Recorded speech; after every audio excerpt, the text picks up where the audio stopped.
Nous avons sollicité la réalisation de travaux sur le territoire et au-delà du territoire parce que nous avons connu une inondation très importante en 2001, des inondations qui sont par ailleurs récurrentes puisqu'en 2006 nous avons également connu une inondation importante, de même qu'en 2011. Donc ça vient impacter bien sûr la vie de celles et ceux qui sont inondés et puis l'activité économique.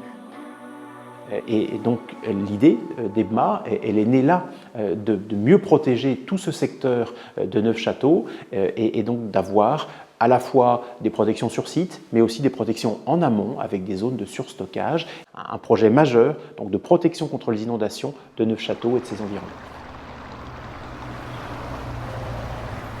Le territoire a été reconnu comme territoire à risque d'inondation, comme étant prioritaire en vue de réaliser des investissements pour baisser sa vulnérabilité au risque d'inondation. Alors les principales actions mises en place dans ce cadre-là, elles consistent à supprimer un certain nombre de seuils qui pouvaient gêner l'écoulement des eaux et à créer surtout des zones de surstockage. Le projet EBMA, il couple deux volets. Un volet bien sûr qui concerne la vulnérabilité du territoire aux inondations et un autre volet qui est la restauration écologique des cours d'eau et des rivières qui traversent notre territoire.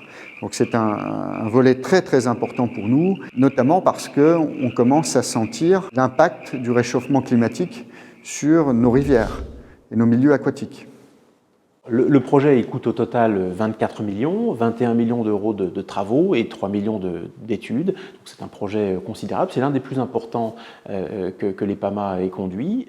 Les principaux financeurs, ce sont pas l'EPAMA au sens strict du terme, puisqu'elle n'est que le vecteur de la mobilisation de moyens qui viennent de l'État, de la région et des collectivités en charge du projet.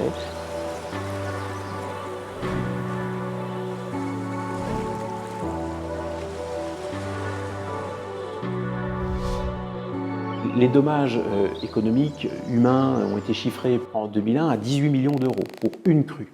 Donc on voit qu'en investissant 24 millions au total, en études et travaux, on va pouvoir se protéger pour des décennies. Et puis, la sûreté, la sécurité, la tranquillité des populations, c'est quelque chose qui n'est jamais évalué dans les études, mais pouvoir dire aux habitants de Neufchâteau que à l'avenir, ils seront protégés, c'est, je crois, quelque chose certainement d'incalculable, mais qui a un prix. Avec le projet qui est proposé et qui sera réalisé, c'est sur le territoire de la communauté de communes 400 habitations qui seront épargnées sur une crue de type 2001.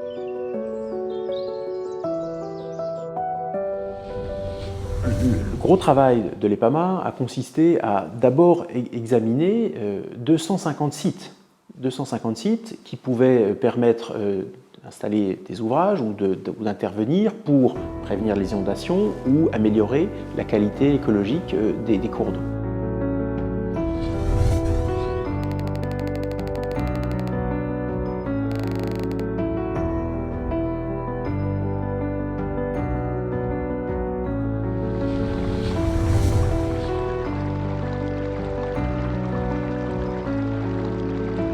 Pourquoi avoir confié la réalisation de ce projet à l'EPAMA? Tout simplement parce que la communauté de communes toute seule n'avait pas les compétences que possède aujourd'hui l'EPAMA.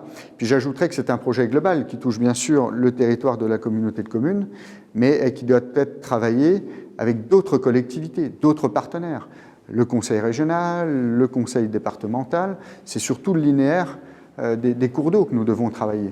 Il faut travailler avec les territoires qui sont en amont et avec ceux qui sont en aval. Alors les acteurs du projet, c'est l'EPAMA qui, effectivement, dont les ingénieurs, les techniciens ont conçu le projet avec un certain nombre de consultants. Ce sont les deux communautés de communes qui demandent à l'EPAMA d'intervenir sur ce site. Ce sont les associations aussi de personnes inondées, de riverains, des cours d'eau qui sont à l'origine de la demande et à l'origine du fait qu'en 2006, on a voulu se saisir de ce sujet, de la protection du secteur de Neufchâteau contre les inondations. Et puis il y a bien sûr l'État qui vérifie que les communautés de communes, les PAMA, dans les projets qui sont portés, eh bien, respectent la réglementation nationale sur justement les cours d'eau et l'écologie. Alors c'est un projet qui a été très long, et je le dis en pensant aux associations d'inondés, notamment l'Envie, qui attend vraiment depuis maintenant 2001, les dernières grandes crues sur cette zone, qu'une réponse publique soit mise en place. Il y a un gros chantier technique qui a dû être réalisé. Il a fallu ensuite échanger avec les services de l'État, avec les acteurs locaux, avec les agriculteurs éventuellement impactés. Donc il y a eu un volet de concertation là aussi considérable.